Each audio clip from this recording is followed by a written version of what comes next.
Alright, so I've got another video to lead you on into the weekend. I like to keep my weekends free from uploading, free from social media consumption in general. This video is titled Men Are Slowly Giving Up and Nobody Cares. My channel, I'm a little bit surprised within myself, I'm not subscribed to. It feels as though I get this channel's notifications rather often anyway. So it's a channel called Moon. He makes some pretty solid animated like content, and I found the video title interesting, watched a couple of minutes, and it seemed like there'll be some relevant talking points to just about any generation of man watching this. Without further ado, we'll jump into it. Just having a quick gaze at the comments. Alright, apologies, it'll probably start playing from where I might have been up to. We'll rewind back to the top. Is not actually. Increasingly, more and more men are giving up. Giving up on relationships, careers, and society as a whole. Resentment is growing, unemployment is becoming rampant, and keeping your head above water seems almost impossible for many men today. This is leading to more men than ever dropping out of society entirely. And it's not just that, men are becoming infantilized. With terms like adulting now becoming normal, it's clear that something. Yeah, so what is that? This is leading to more men than ever dropping.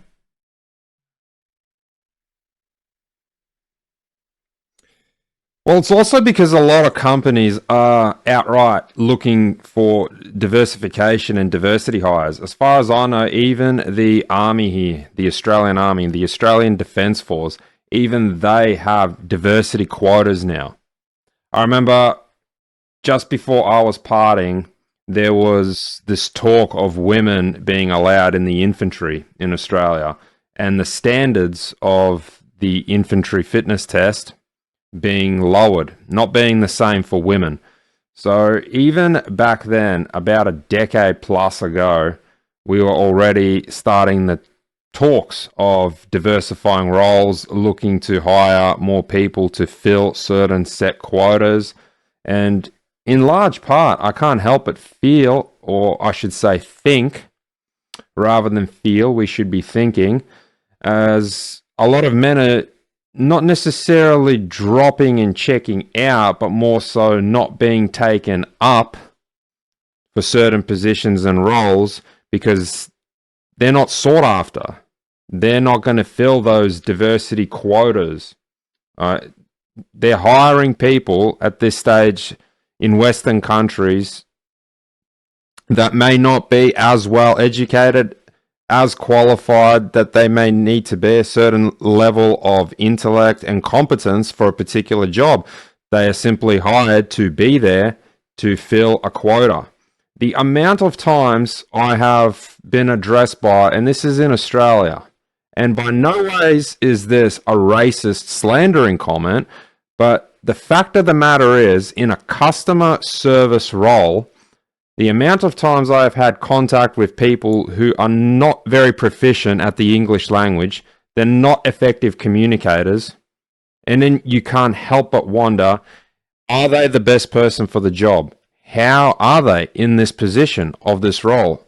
They're supposed to be using their language, their inept ability to be able to communicate to me. Say they're in a position of sales. They're a receptionist even. I'm supposed to understand what it is that they're telling me face to face, especially face to face, let alone over the phone. Out of society entirely. And it's not just that, men are becoming infantilized. Yeah, I just wanted to see what that said. It said something along the lines of treating men like children. With terms like adulting now becoming normal, it's clear that something ugly is happening that needs to be addressed. We live in such. Yeah, I just want to Google that term. I was thinking I need to find out what exactly that means, and I didn't look into it before. Adulting. So apparently it's a 2023 drama series. I don't think that's what it's talking about here. Here we go. The act of practice of attending ordinary tasks required of a reasonable adult. The act or practice of attending It's a bit of a weirdly structured sentence. I don't know if that's the actual definition, but sure. Basically, being a reasonable adult, having accountability and taking responsibility. Sound familiar? Such a strained, unnatural environment that is bound to start to wear on society, but men in particular are battling to keep up and are slowly giving up on dreams, giving up on trying, and giving up on doing anything constructive. And for a large part, it's really not their fault, as this trend isn't just a personal struggle, but a societal issue that we must urgently address. So why is this happening? And why has it gotten so bad in 2024? He'll go on to answer, but I just want to give my very quick gloss over why it's happening. Feel as though, and I keep saying feel, I said I want to check myself. We should be using the word think. So I think as though a lot of men are being misled, and as I've said in previous videos, the plethora, right, for women dating options, well, now there's this plethora of influencers. I suppose you could even put me in that category potentially if you're watching this far, if you're going to go watch beyond, if you've seen other videos. There's a lot of mixed messaging out there. How you should act, how you should think, how you should carry yourself, present yourself. There'll be one side of the spectrum, there'll be a complete other side of the spectrum, and then there will be all these varieties of options and let's just call it advices given to you or directions that people are trying to steer you in. And now more than ever has there been such an abundance of the in-between. So in the past, it used to be rather black and white. It used to be rather simplistic that as a man, you have to take responsibility, accountability, be masculine, be well-spoken, always look presentable. Let's just call it carry yourself as a gentleman. Now you've got all these in-betweens. Now there's all these opinions that don't necessarily overlap.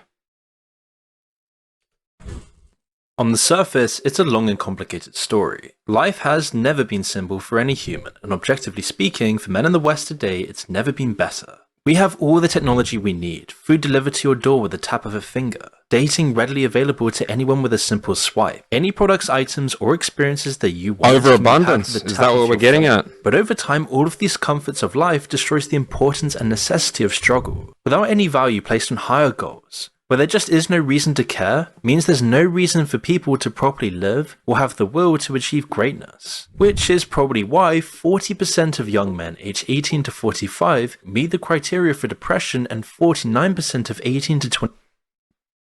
So I just wanted to pause on that graph to get a better look for myself. I personally don't accept the term zillennials. There's just either millennials, Gen Y, or there's Gen Z. Don't quite agree with the in-between, zillennial, 24 to 30-year-olds. My way of thinking is if you're below 30, you're just Generation Z. But that fact aside, it's pretty even across the board for both depression, but I'm rather stunned here. That's why I'm pausing for quite a while. Had the thought of suicide 23-year-olds have had a thought of passing in the last 2 weeks. It's very near half for just about everyone, and it gets closer to a third for those that are 38 or above. But otherwise, it's rather close to half for people my age, 32-year-olds, up to 37-year-olds. There's millennials, Gen Z, yeah. That's actually rather shocking that the thought of suicide has crossed that many people's mind that are under the age of 37 in the last 2 weeks. That's only in the last 14 days. I'm sorry, I'm really breaking it down. Obviously, you know that.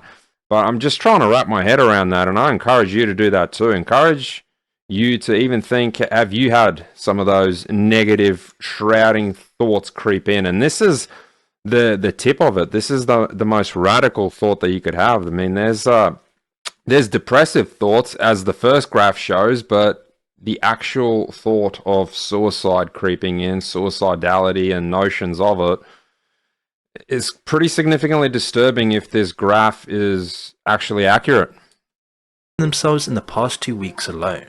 And we're seeing the symptoms of this problem everywhere. The sapping away of our vision and ambition permeates in all aspects of modern society today. Our culture, architecture, relationships, bodies, and minds. Past civilizations before us have always placed their emphasis on beauty, wisdom, and logic for all the population to see, with great town squares, bustling with art, life, and community. These things were placed above all else as the bedrock of their societies, laying out a code of honor and struggle in its people to achieve greatness. Comforts were shown in art and culture, but as an aspiration for achieving something great, for following your mastery. But today our cities are mostly devoid of all of this character, and instead they're marked out by the most cost-efficient, bland, and sterile designs to facilitate a simpler self-motivation.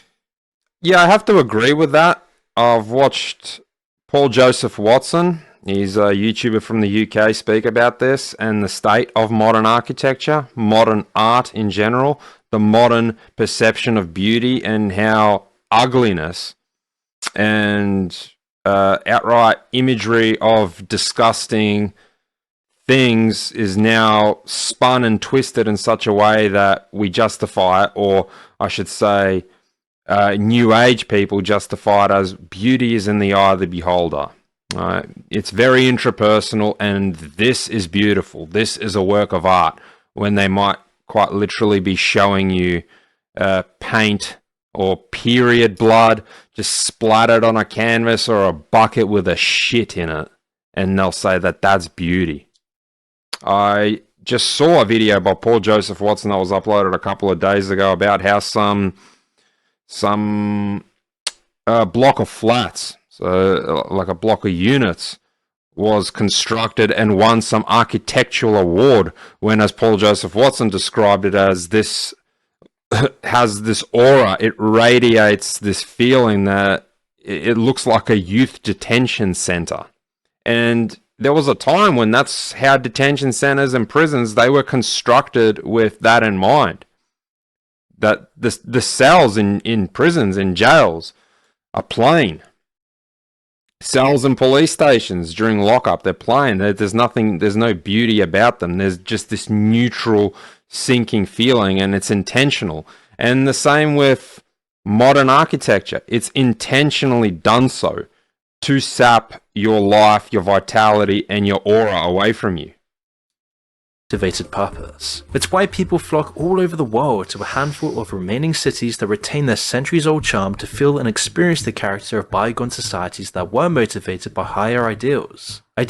Well, those buildings also, I want to say, have an identity. So they're produced, built, constructed, designed by a certain culture of people. And I strongly do believe that, I stand by that, not all cultures are the same. All cultures are different. And you have to live and admire as well, respect, perhaps I should say, every culture's, your own culture's ideals, as it has here on screen. So what has your culture done throughout history? What is there to admire about your own certain culture? And now we're going to get on the topic of when you throw it all in one, when you mash it up, when you've got this bowl of soup of a lot of cultures that overlap, but they don't necessarily meet in the middle. That's where you start having a clash. And then again, you start having an identity crisis within a body of people, where on one hand, you'll be screaming, well, we need to coexist. We all need to actually blend together. But certain aspects, belief systems, and ideals of people simply can't overlap and form into a mix. There's always going to be clashes and disagreements. And to say that we can live in harmony, to say that we have to not respect, but like and appreciate, say, another culture and their values per se, when they don't align with yours, you're asking too much of people. And that's where people can feel like things are being forced upon them. They don't particularly agree. It doesn't align with their deep-seated values. It doesn't align with their heritage. And people simply take issue because now you've got a mix that forms a clash with their own individual identity. Greater than our modern two-dimensional ways of thinking, with a prioritization of comfort, lust and opulence, and flashy materialism over individual excellence and greater community, we're now reeling in the aftermath, becoming instead a generation of mandated mediocrity. And does this explain why men today seem to struggle more than ever while seemingly having more than ever? America in particular. I have to pause it just to say that there was a study that I saw of Australia's productivity, and in the Western world, Australia ranks as one of the lowest, if not the lowest country for productivity. So Australia's productivity is way down, and by that I mean people's outright performance in their jobs, in businesses, in the economy, in trade between Australia as a nation with other nations. Australia's productivity is down, and of course at the top of that, or I should say at the bottom of that pyramid, is just the average person going to work. And I discussed this with my psychologist actually. I have touched on the topic with him about how many people actually go to work trying to get the most out of their day in the sense of doing their job and doing it well. So doing that job to provide, let's just say, a service, a good, or a need. Now, this isn't a criticism that all people are doing that. Some people are genuinely passionate about their job and they're proud of what they do. Okay, they're proud and perhaps a product they make. They really do put their best foot forward. But this is more of a call out, I suppose you could say, to people who are just going through the motions, who are just after that next paycheck and they willy-nilly. And it all even starts with some other things that I've touched on my videos of how do you get out of bed? How much care and time do you put into your appearance? Or are you just one of those work from home people that sit there in your underwear? Maybe you've got a shirt on, but you're just sitting there in slippers or something in your underwear. You don't particularly care. Maybe you didn't even go to the extent of washing your face, running a brush through your hair once or twice. It is very also dependent, of course, what you're doing. I understand that maybe if you're not on camera, you're working from home, you didn't do that. And that all becomes very interpersonal, but I think it also does tie back into how much pride and care do you take. So how important is this? And are you just going through the motions to get the next paycheck, or are you actually putting your best foot forward in that job because you want to provide some kind of a service? You want to feel that you're being rewarded and that you're appreciated, and say your company or in your role that you've perhaps enhanced someone's day, helped someone solve a problem, and you've fulfilled your role. Perhaps you've exceeded someone's expectations and you feel a sense of pride and reward for having done your job to a very high standard.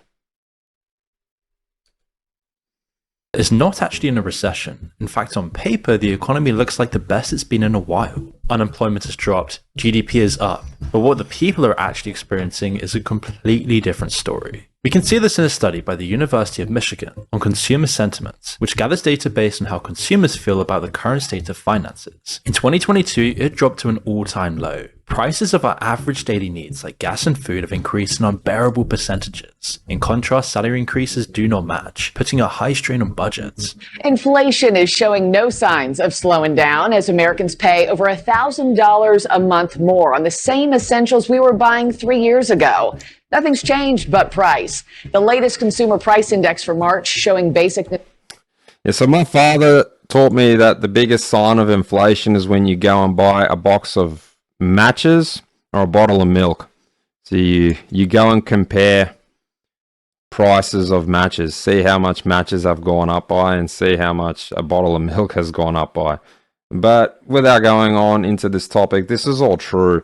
Food, and funnily enough, in Australia, some of our grocery stores, I think all of the major grocery stores from your Woolworths to Coles have recorded record profits. Not record yearly or Annually, it's record profits historically across the board. And I just need to take one look at my gas bill, my electricity bill, myself personally, and it's not that necessarily usage has gone up. It really is that those prices are through the roof as well, and car prices as well. I remember I bought, with a roadworthy certificate and all, a rather nice Honda Prelude. That same Honda Prelude with probably 100,000 more kilometers now is going to be worth 5 times more than what I paid for it, and it's probably not even going to come with a roadworthy certificate, and that's not necessarily modified either. The car prices are a joke as well. Housing prices continuously on the rise. You always hear about people refinancing and struggling to keep up with the mortgage. I've had this conversation with another friend that eventually things are just going to have to hit a ceiling. Nothing can infinitely rise, and there will be a pitfall, and I think well and truly within most millennials' lifetime, definitely within people who are Generation Z. Necessities like our food, housing, and gas are all continuing to cripple Americans' wallets with higher prices. Our wages are actually down against inflation since Biden took office. So not only are prices soaring, but our wages, at least if you measure hourly wages, are not keeping up at all. Keeping your head above water has become the new normal instead of owning a home with a white picket fence. The rich are becoming richer and the poor are becoming poorer, with the middle class disintegrating completely. All the knowledge of the past of just going to college, getting a job, and buying a home immediately is just completely irrelevant for anyone working and living in 2024. The universities have skyrocketed in prices to absurd levels. The housing market is in a complete giant bubble. Everyone's sending out job applications more and more, all while using these automated testing systems, applying up to 100 jobs a day and still not getting anywhere. All the while major companies repeatedly tell us that they can't find any workers for their companies. And the results of this are clear. People are drifting towards more unfulfilling jobs, or just not even having a job at all, while the rich buy up resources, real estate, and everything that used to be the cornerstones of the middle class that is now just an investment hidden through an offshore bank account for some giant investment fund. Basically, what they want to do is create a nation of renters. BlackRock coming in and giving them more money than the house is worth. How much more do they give them? They can give them, 30% above. Really? Which is money. And then they just lease those homes out. And they lease them out. It's part of this idea. Yeah, some things in the housing market do rub me the wrong way. I remember when my partner and I moved into the place I'm currently at, we did look at the valuation on the house. It was around the $500,000 mark, and recently I saw another valuation on this house only a couple of years later, and it's gone up to about $750,000. What's changed? There's been some minor development in the area, but that is a massive spike in price. And whilst you can say, well, that's really good for the homeowner, it comes back to what I said, that I truly believe that everything is going to come to a head. I think some things are generally well and truly overvalued, and prices can't continue to infinitely rise, for homes included. Yeah, that home ownership and automobile ownership and all of these things, these legacy systems that people want to get rid of. And they go, rent a house, use Uber, Lyft, whatever. You don't need to own. What does owning do for you? That's that famous article, you'll own nothing and be happy. Right. And because of this, all saving plans for regular people are halted, because living paycheck to paycheck means there just isn't enough for a savings plan. And whilst there is still some hope to dig your way out, for most this does begin a damaged path. People end up working in a job that's not in their field, something that they hate to do every day, and eliminates the experience they need for the job in their field. And so even the experience they are getting is just completely useless for getting back on track. In effect, their now entry-level position is further deviating them from becoming lawyers, psychologists, or whichever career path they studied. And in turn, that can circle back to what I said about productivity. You're in a field that you hate. You're in one of those fields where you're just there to get by, to collect that paycheck. You're disinterested. You're disengaged. You don't particularly care. You just want to survive, but that affects your productivity and the quality of service, good that you produce. Even I say this to the McDonald's, the KFC worker. If you don't give a shit whatsoever about what it is that you're doing there, it's not going to be to an acceptable standard for a lot of the time. And if the middle class is experiencing this, then the lower earners are feeling this even more. The jobs they once had a chance of landing now go to the middle class, while they get hit a bump lower, which is putting millions of people in dire straits. They face working twice as hard for minimum wage, juggling between jobs, partaking in the gig economy with absolutely no security, all with an extreme pressure to keep up with daily expenses in a completely overpriced megacity. And the truth is, both middle and lower earners are now taking a huge hit to their egos. They feel disrespected through no fault of their own. As no man wants to feel like a failure. They don't want to feel like they're not providing or on their destiny. Imagine putting in the hours and effort to get a degree and then having to take a job that's not even within the field you studied for. Well, this is just regular life for most people nowadays. It's making men feel incredibly depressed and isolated. They watch all this stuff on social media, they see people flexing the Rolexes on their Instagram stories. Meanwhile, they're struggling to survive, living a life they absolutely hate. And when friends and family ask about it, they suffer the humiliation of explaining why they had to take what was available. Even though it isn't humiliating at all, and they're doing what they can to survive, it definitely takes a huge effect on their mental health. Especially as it wasn't that long ago, where it was actually...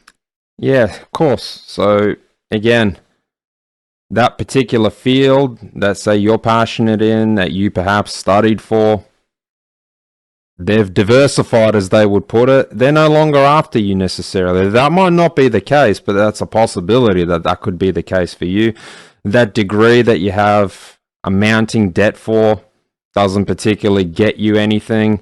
You ended up working a job, and now maybe you've even been working it for a couple of years. That degree, that loan that you took, and now the, again, increasing debt that you have to pay back, you feel as though that was completely unnecessary. I would say that no matter what it is that you're doing, whether you are perhaps like me right now, doing these videos for free, not getting a dime and potentially never seeing a dime, you're working at McDonald's, you're working in sales, you're a telemarketer over the phone, I would urge you to try and get the most out of it for your own personal development, to then in turn feel like there's some sort of accomplishment there, some sort of growth within yourself.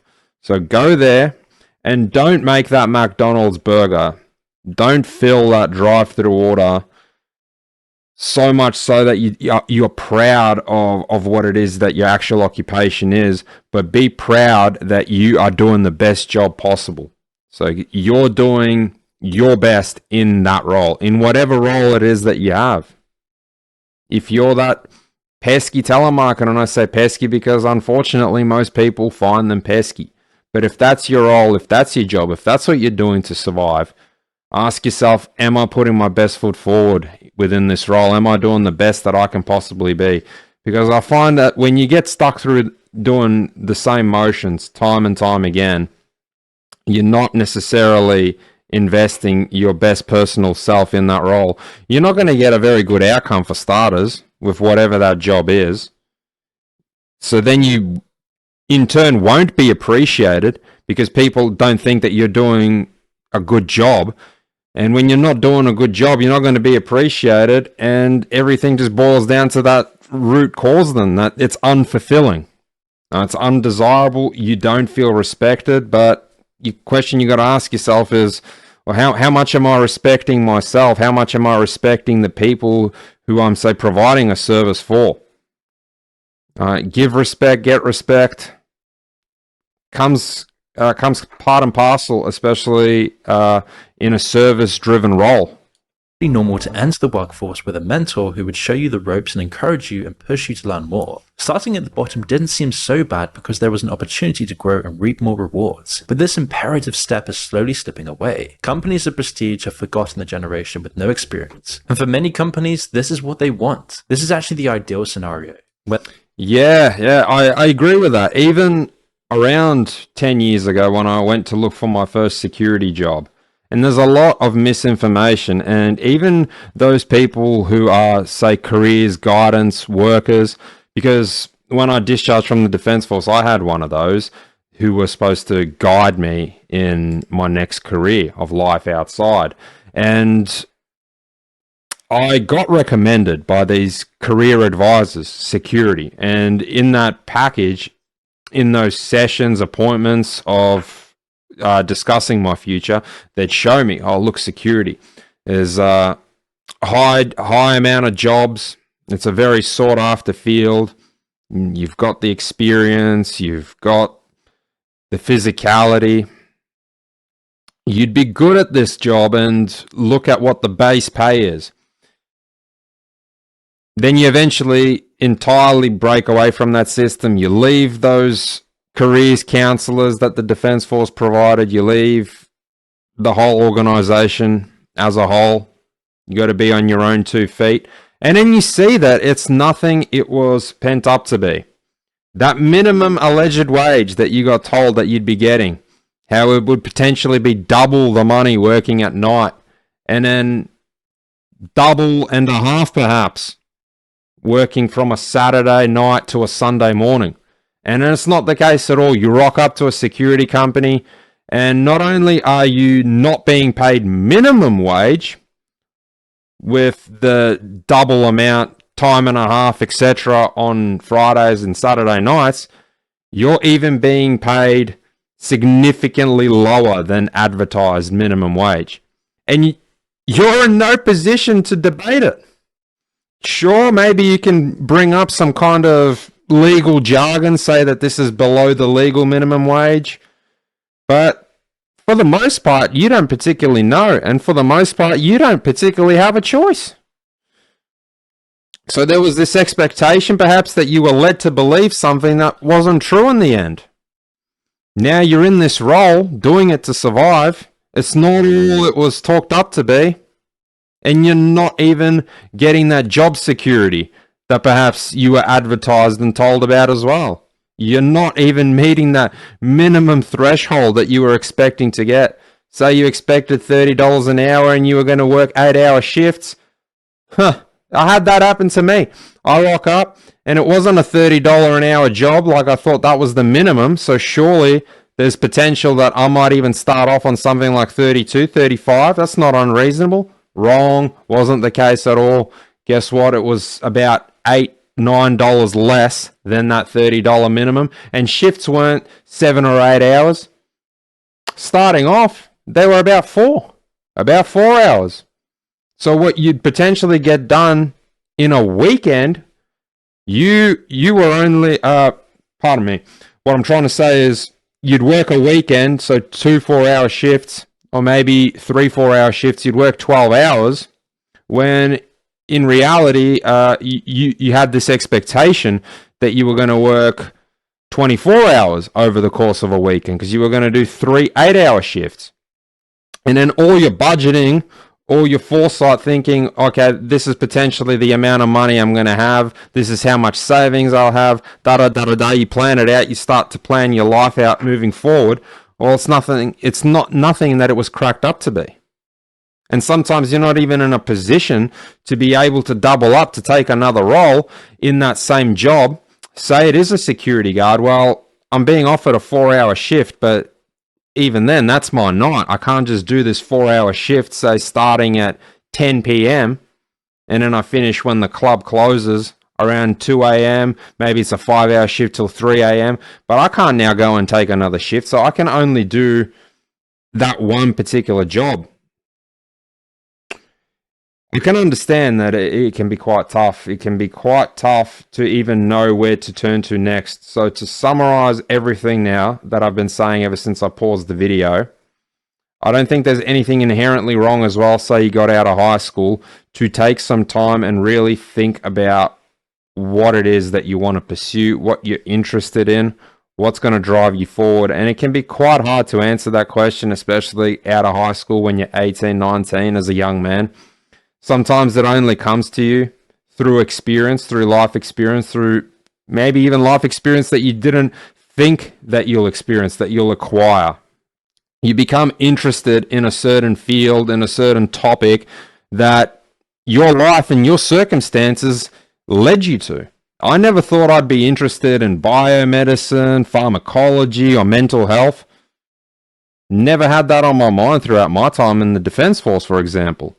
And then as time went on, as I started encountering, say, mental health issues and concerns of my own, it became something that I became increasingly interested in and passionate about.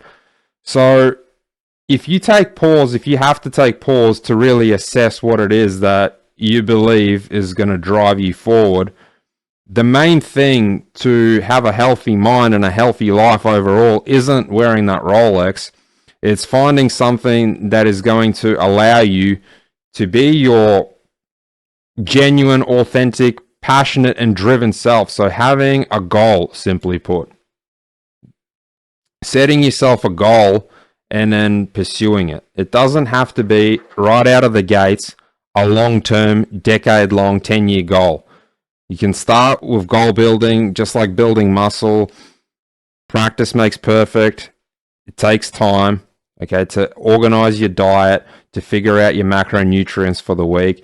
Same with your goals. Don't just start off, that's it, I'm shooting for the stars. I've got a 10-year goal, and this is going to be my first goal. That's why you have your short-term, mid-term, long-term goals. And I feel for a man to be happy and healthy, both mentally and physically, one of the most important things is to have a goal in all three of those categories. But I think primarily, if you ask me which one's the most important, I think it's important to build that experience of having those short to mid-term goals first, because you've got to gain some experience of setting goals and ticking them off. If all your goals are just strictly long-term goals, you don't get a tick in the box. You don't feel like you've accomplished anything until you've crossed that goal off. And because it's such a long-term goal, you've got no experience of having accomplished any others with the in-between. You can find yourself having these feelings of worthlessness, of being lost, of being unsure what to do, and essentially checking out. So set yourself some short-term goals, whether it's eating healthy for 3 months and starting to exercise. I've spoken about this in other videos of just getting out there and being consistent. Your goal is to be consistent, get out there, walk 2,500 steps a day. The next, make it 26, so on and so forth, and do that for a month straight. And unless you're injured, you don't compromise. All right. Raining, hail or shine. All right. As long as it's not dangerous to be outside, you find the time. You find the time to get your steps in. You don't make an excuse, provided there isn't actually a genuine reason, and you check off some short-term goals. You put some ticks in those boxes. And through that motivation, through that aspiration, you can start to build on it, set longer-term goals and grander and bigger ambitions. They have people so desperate, so in need of experience, that they can treat their workers like absolute trash. Since the 1980s, testosterone levels have dropped more than 50%, and yet we're told to ignore it. Why? Because there's a coordinated effort to suppress masculinity and turn men into something they were never meant to be. This decline is no accident. We're constantly exposed to harmful chemicals in our food and everyday products, bombarded with estrogenic chemicals from plastics, junk food, and sedentary lifestyles, which is why testosterone levels have been declining for decades, with a 17% drop among 60-year-olds in 2004 compared to 1987. Sperm count and strength in men are also decreasing exponentially, with a 32.5% decrease in mean sperm concentration in the last 50 years. But here's the good news. There are ways to fight back. And one of the most effective solutions that I found is our sponsor Black Forest's Testosterone with Tonkat Ali. This supplement... My God. Well, so while you're young, you can eat junk food. I ate quite a bit of junk food when I was younger. Not every day, but I had my fair share. It's important to have a balanced lifestyle. I know it's a cliche, but balance it out. Balance it out with your activity levels. And on that note, especially if you're watching this as a younger man, so you want to set yourself a good, solid foundation, a solid athletic base, especially while you're young. So your flexibility, your strength, your muscle memory. You want to be active while you're young. It'll help you in later life. So when you do have those patches of, say, a more sedentary lifestyle, let's just say you become a really occupied student, or you do find that fulfilling role, but it takes a lot of time away from you. You end up having a family, settling down, and more power to you. God bless you and yours. You might not find that you have that time now, as much time to be able to allocate that you did in your youth, when you were primarily just focusing on, say, going to high school, getting decent grades in high school, but you were very athletic, or you had the potential to be, and very sports driven. So I think establishing a solid athletic base through sport, and it can be through just about any sport, all right? You don't have to, there's just an example off the tip of the brain, play football. You don't have to go play football. You can be a swimmer, you can be a surfer, a runner, any kind of really performance sport, tennis player, and being consistent at that. It comes full circle to that word consistency as well. It'll help you develop muscles through that activity, develop flexibility and your ability to overall move, athletic performance. You'll set a standard and athletic base, which will inherently be there with you for life. I'm not saying that if you can do the splits now when you're 17, 18, 19, that you're not going to lose that ability when you get to your late 20s and in your 30s. If you don't work on it, if you don't maintain consistency, of course you'll lose it. But a person who, say, was able to achieve that through their teens, through their 20s, is going to have a much easier time, a much better time with not only getting back to that and being able to replicate that easier, not instantly, but easier through, again, consistent training and working at it. But there'll be other benefits along the way to your physicality. So you'll have a more solid base to, say, have better injury prevention. So you'll have better mobility as well throughout your joints, better flexibility. You'll be less prone to perhaps injuring certain joints and tendons throughout your body, where you've already established that base of strength and flexibility.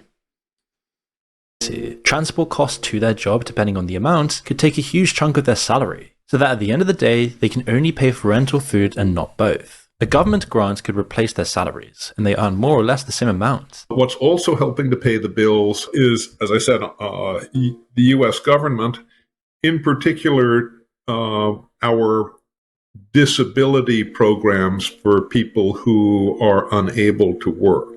Those programs seem to have morphed away from their original humane intention and now seem to provide an alternative income source to regular employment for several millions, for millions and millions of these guys. If a job doesn't support your basic needs of a home, food, and transport, it wears thin in justifying the effort for this job, especially if you're not getting any experience. And in most cases, if you go into the gig economy, absolutely no security either. Just wanted to pause to say, I think you can gain experience with just about any job. Like I said, even if it's a McDonald's worker, outside looking in, even to yourself rocking up to work day in, day out, you can say that this is just completely pointless. I'm doing this simply to get by and survive. But I say, if you mildly perhaps adjust your mindset and try and do that job with your best foot forward, there is still things that you can take out of it. Just smiling at, say, a customer, trying to pride yourself and carry yourself in such a way that you provide exceptional customer service. And don't necessarily do it because you want to be, say, a suck ass to the manager, but you're doing it because you're proud within yourself. You acknowledge that I have to do this to survive. I have to do this to get by. It's just the cards that I've been dealt, and even then, for the time being, it doesn't have to be forever. This isn't me. This doesn't define me, but since I'm already in this role, I'm going to make sure I put my best foot forward in it, uphold my own dignity and respect, to try my best, to be the best that I can be. all for minimum wage. There's even a new term called quietly quitting, where you do the bare minimum of your job to the point that you're almost rendered useless and you get fired or simply quit. The fact that this term even exists shows that attention is desperately needed to solve this problem. And while this is happening, it's becoming more and more common for both partners in a household to be living the same life, or even with most males' partners actually being the breadwinner. And whilst this isn't necessarily a problem at all, it is leading to some weird modern problems in the household. Men with families are actually switching their roles with their wives, except they're not actually doing what their wives would do if they were to stay at home. Didn't know that. When you look at what I guess in Britain is called NEET, N-E-E-T, do you say that also in Australia, neither employed nor in education or training?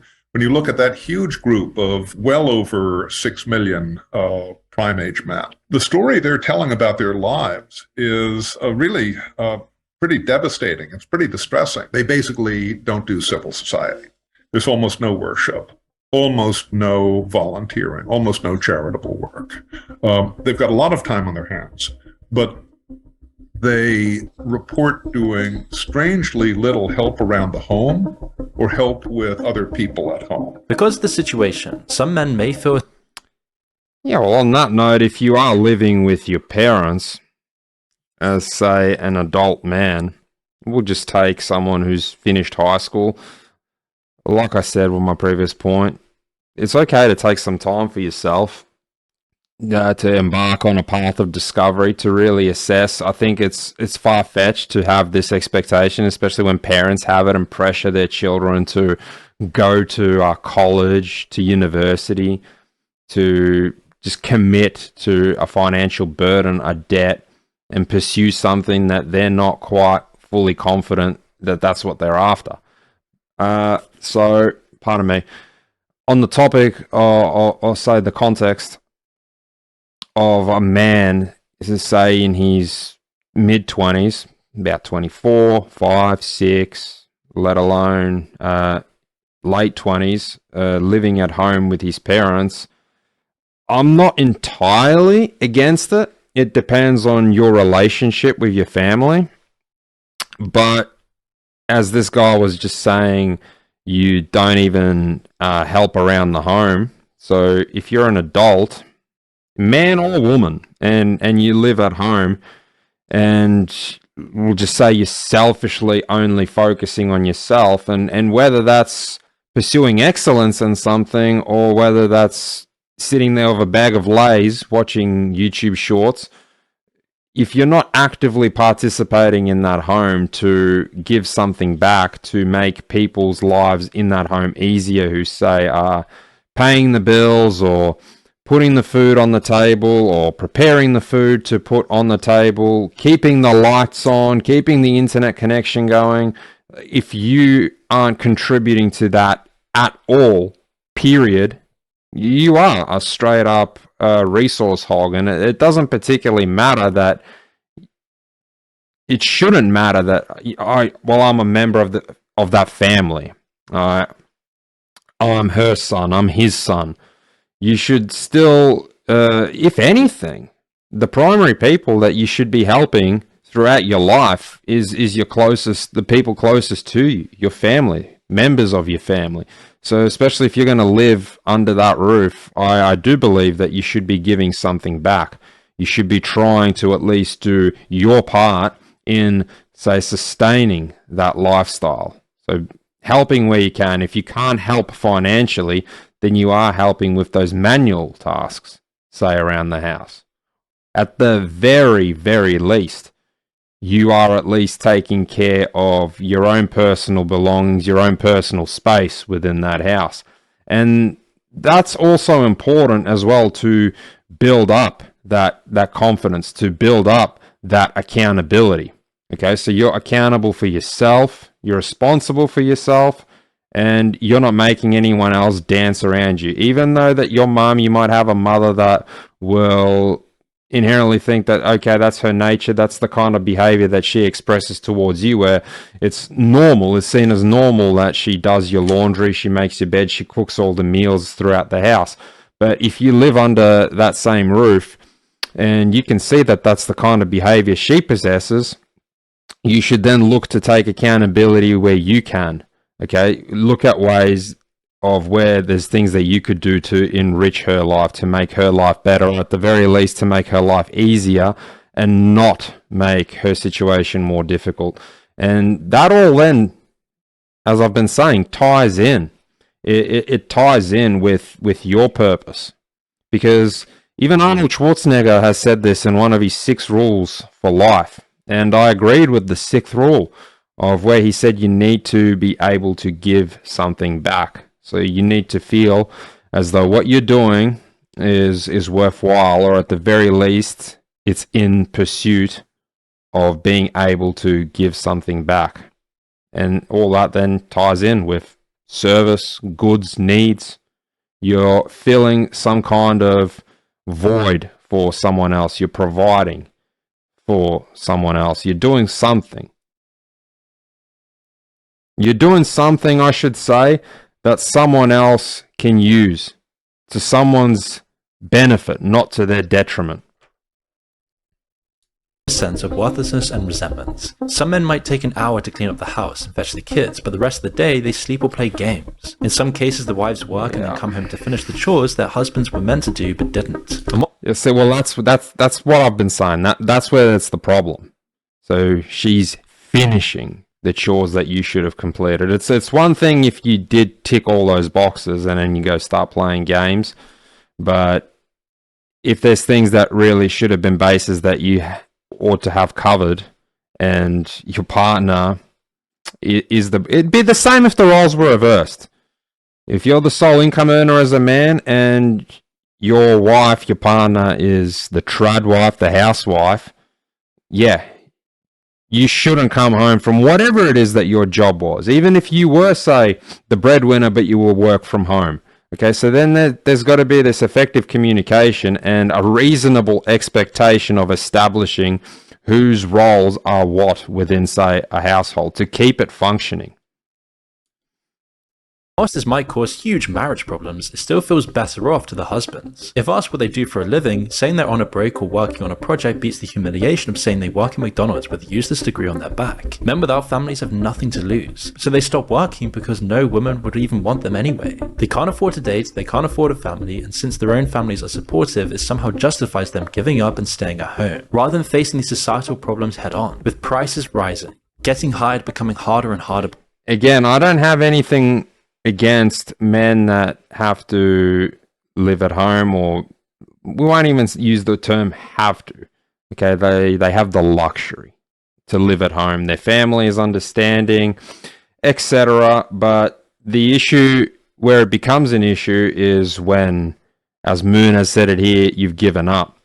So as I've said about the goals, short, mid, long term, well, there is no goals. There is no short-term goal. There's no driving factor. There's no particular ambition. And don't get it twisted with me saying ambition is, as these coaches and influencers speak, of making $50,000 in a month and making bags of thousands of dollars per day. Just keep it simple, stupid, and look for something that's going to drive you forward every single day. All right? It's like a tortoise and the hare metaphor that I've also discussed with a psychologist of, or it's more optimal to be that tortoise, because tortoise ultimately won the race in that proverb because the tortoise was consistent. Obviously, the hare was quicker, but the tortoise was more consistent, and he was consistent throughout, which is why he won the race. So when you set goals, being consistent. When you have a job, being consistent. If you have certain roles within a household, be consistent.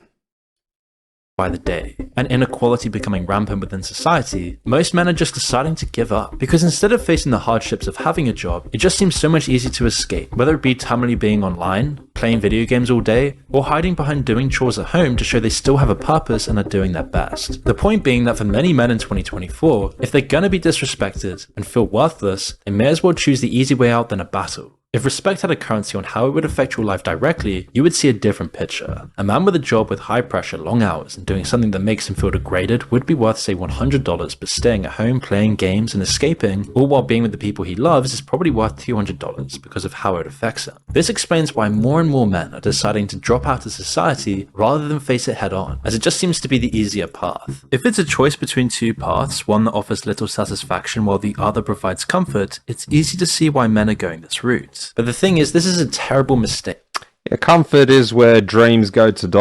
I actually printed this off the other day and I haven't got it memorized. I printed it off and put it on my wall, but I might actually have it on my phone. It was a quote by Henry Cavill and it reads as follows: "Comfort is a drug. It's addictive. Give a weak man regular sex, good food, and cheap entertainment, and he'll throw his ambitions right out the window. The comfort zone is where dreams go to die." Guilty of it. I've been in the comfort zone a lot of times throughout my life, on and off. I've been from the ambitious, short, mid-term goals to right back at it again. Welcome home, Mr. Comfort Zone. It can take time and you have to constantly work on it. And again, doesn't it just come back to that key word that I've been saying all throughout this video? Consistency is key. Sometimes upholding that routine, as pointless as you might even think it is. For example, I shave every 2 days and I try to do it without fail. I shave every 2 days and say, I'm going to shave tonight. I'm going to shave tonight, and tomorrow being a Saturday, I don't plan on seeing anyone. I don't particularly care about meeting anyone. And I might not particularly run into anyone. And no one would say care that if I did and I didn't shave on that third day. I go to the gym and people see me with a face that I haven't shaved for 3 days. But I will shave to maintain that routine, to maintain that consistency. So consistency forms of routine, and routine serves as purpose. And this is creating problems that we've never seen before. If there is no emphasis or any facilitation of the need to aspire to something greater and the game seems rigged to most who are playing it, it's hardly a surprise record numbers of men are dropping out and giving up on the game entirely. The problem is that there's a huge group of men, roughly about 7 million in America between the ages of 25 and 55, who are not working and are actively not looking for work. Now, COVID certainly had a hand in accelerating these figures. One question posed to these dropouts was how many of these men were on pain medication, and almost half of these men admitted to taking pain medication daily. And aside from those who desperately need it, these figures could indicate that men are aimlessly numbing themselves to their new reality. And this is great for society, as people don't have to deal with this huge problem. And what's even more shocking is that 40%...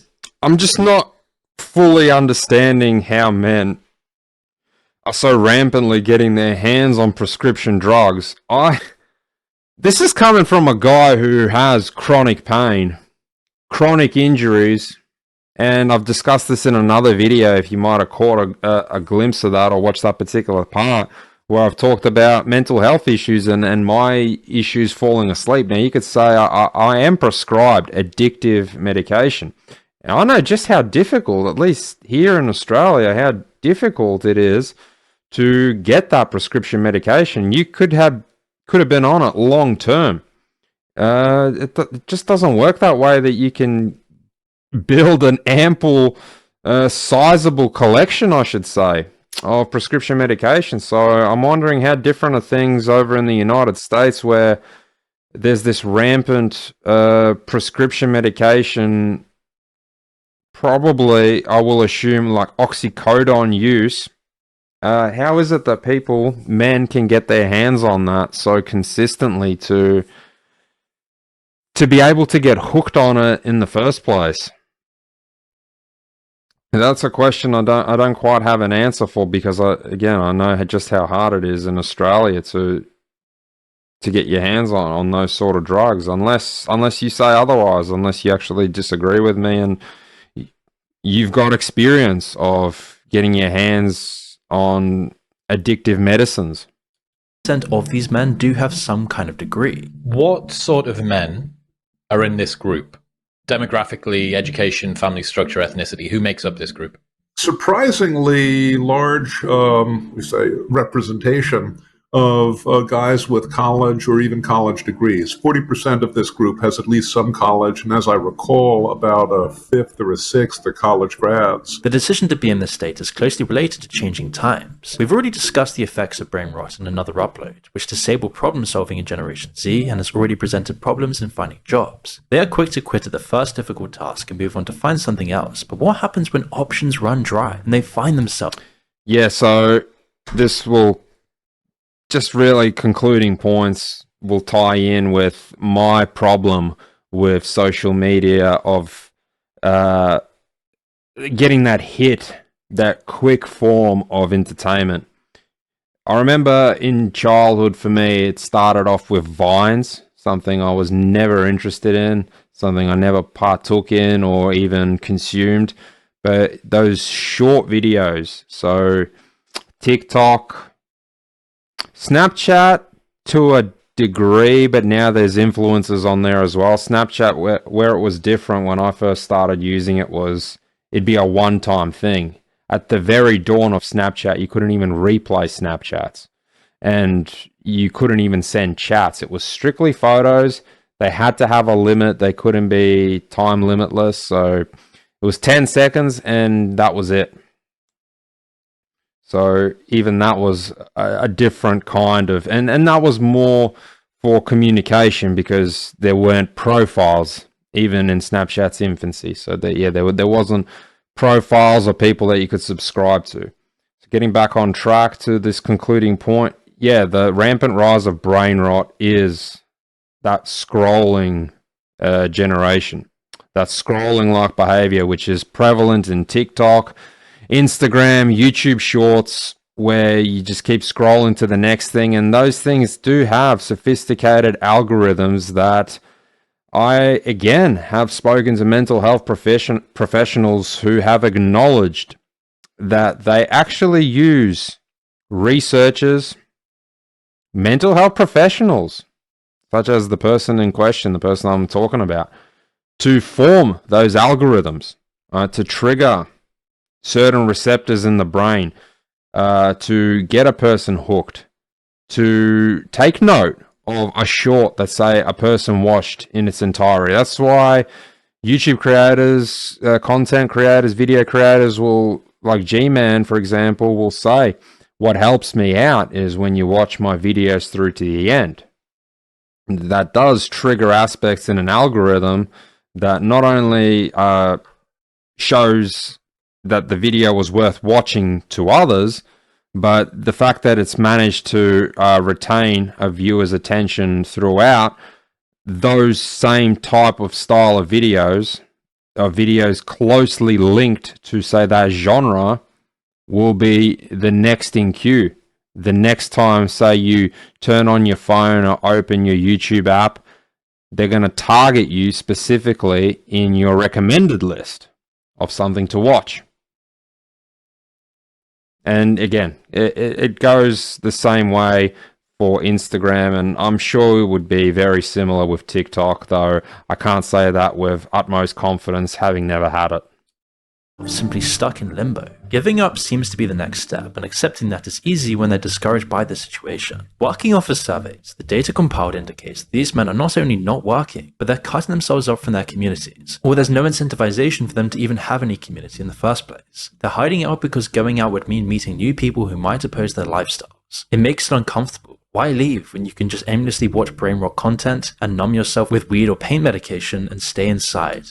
So again, fine line between actually going out and it's not to be twisted with and confused with, well, because you've went out, because you say went to a nightclub, went to a bar, got shit-faced, you're a productive, high-functioning male and a solid member, contributor to society. So that's what I mean by don't get it twisted that necessarily because you've done that sort of behavior that you are social, even though you had this inebriated, inept contact with people because you're sloshed and there was no real value to it, that you've somehow accomplished some kind of a task at hand. Whereas on the other hand, the guy that is staying in, that is consuming knowledgeable content, that's taking notes, maybe he's listening to an audio book, as I tend to do, and sit there with a sticky pad.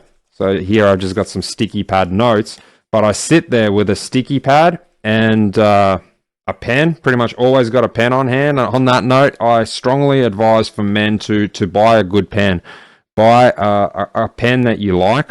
So a solid pen. It doesn't have to be super expensive. Just get yourself a solid pen, and that will encourage you to keep just extra care with it and an extra eye on it, and potentially that'll encourage you to carry it around with you. And what was it, as the Wolf of Wall Street said, yeah, sell me this pen. It pays to have a pen on hand. It's a lot more effective in retaining information and setting yourself some kind of a note, jotting it down when you actually hand write it, as opposed to, say, put it in your phone. So again, getting back to that point of, if you're staying in, you can still be extremely productive without socializing. I think this is a bit of an unfair portrayal that you're a couch potato scrolling through Instagram or YouTube Shorts, because that is brain rotting, that is numbing your mind. That's in no way thought-provoking or motivating to you. Even binge watching TV shows. Not that I am saying that's inherently wrong to sit there and binge watch a particular TV show for, say, a gloomy, overcast Saturday, when you have been productive, when you have been putting your best foot forward, say working your ass off, or doing the best by yourself, your family, people around you, and you're just taking a day to yourself. Sometimes that brain rot, mind numbing, we'll call it, content, entertainment, can be just the remedy, just what you need to chill out. Where it becomes a problem, when that becomes the consistent behavior, when that becomes an addiction, when that becomes all you do with that spare time, that isolated time. So again, you can have it as a bit of a double-edged sword. Being outgoing and social doesn't necessarily lead to productive, constructive outcomes, and isolating yourself and being in solitude doesn't necessarily mean you are festering and allowing brain rot to take over your mind. In the warm comfort of home, and any sexual needs you have can be satisfied with pixels on a screen. This lifestyle is increasingly becoming more and more normal for men in the West. But what's important to note is that men don't want to be this way. It's a horrible lifestyle, it's depressing, it's atomizing. What this really is just a coping mechanism or a form of self-defense against a society that's becoming increasingly hostile to these men. Up until recently, the problem has been invisible. These figures weren't shown in any statistics or surveys because they slipped through the cracks until very recently. So why did they slip through the cracks? Well, it's easy to see. They simply don't fit the victim criteria. Some have degrees, they're in the prime of their lives, and it was their choice to quit. It's easily overlooked and only comes to light as the numbers rise. Nicholas Upstart wrote a book called Men Without Work, and has since exposed and addressed the problems in his book. He says he is trained to look for hidden in plain sight problems, which is how he stumbled upon this issue. You see, these men are not causing trouble, at least for now, and they don't seem to be drawing any attention to themselves. On the contrary, they keep to themselves. So surveys and statistics just don't include them at all. They don't even register on the scale, and people in society think this is a joke issue. And it's also reasonable to conclude that some of these men may work, but in the underground economy, work like formal cash jobs, or even shady legal ways of making money. But of course, this is just a minor portion of these men. We need to address the problem head on. How is the situation getting this bad? These men have completely lost their purpose in life. All of their duty, their hopes, their responsibilities, their own dignity and value. It's being completely decimated at the moment. And we're seeing this with the form of radicalization online, growing hatred and division, and a general apathy towards society as a whole. And Yeah, just on that note, with the radicalization and just radical behavior overall, I think that's strongly linked to not having a sense of purpose, which again in turn translate to having goals. Though a lot of the people that are radical will think that they are perhaps fulfilling some kind of a goal, something that they've planned out. And I would strongly disagree and say they are more so misinformed and rather acting on an impulse. On that note as well, I think this video will just about conclude. I also think that the hardest job that a man will have is working on himself. You should be working on yourself day in, day out. From the day that you can I should say it'd probably be best be said, not from the day you can cognitively form thoughts and opinions, more so when you fully develop, when you reach a certain age. Usually there's some elements of agree to disagree, but for the most part, it's around your mid-20s. So when you can start making those strong decisions, when your brain fully forms, they say that around that age, your skull also fully forms, fully fuses. Your mind becomes set in its ways. It loses its plasticity. You never truly, though, stop developing. So I got a little bit lost in thought there of trying to articulate myself. You never truly get lost in thought, but you shouldn't. It's becoming difficult now to make my closing points. Pardon me. You should never give up on working on yourself just because your brain has lost its plasticity, just because you feel like your thoughts are final, that things are set in their ways. I think there is just this plethora and multitude of ways of looking at particular situations, of trying to read not just both sides of an argument, but multiple sides of viewing an argument. Viewing something in first person, in third person, putting yourself outside of that situation. Like they use the metaphor of wear my shoes for a day, wear my hat for a day, be in my place for a day. So there's a numerous plethora of options, and don't become so malleable-minded that you always form things in stone, that the bridge is burnt, that there's no possible other outcome or me to have a different take or perspective on things. You never stop learning. You never stop growing. What I was, trying to say is from the time that your mind solidifies to the day that you die, you don't stop growing and you don't stop acquiring knowledge. And as I've also said earlier in the video, your goals, your ideals, your perspectives can just gradually change over time through experience, through the experience of people close to you, and something that you didn't even know about yourself, something that you might have not thought one day, simply because you didn't even know it was relatable or viable to you, can very quickly creep into your life, and it can become something that you can become rather passionate about and pursue it virtually overnight.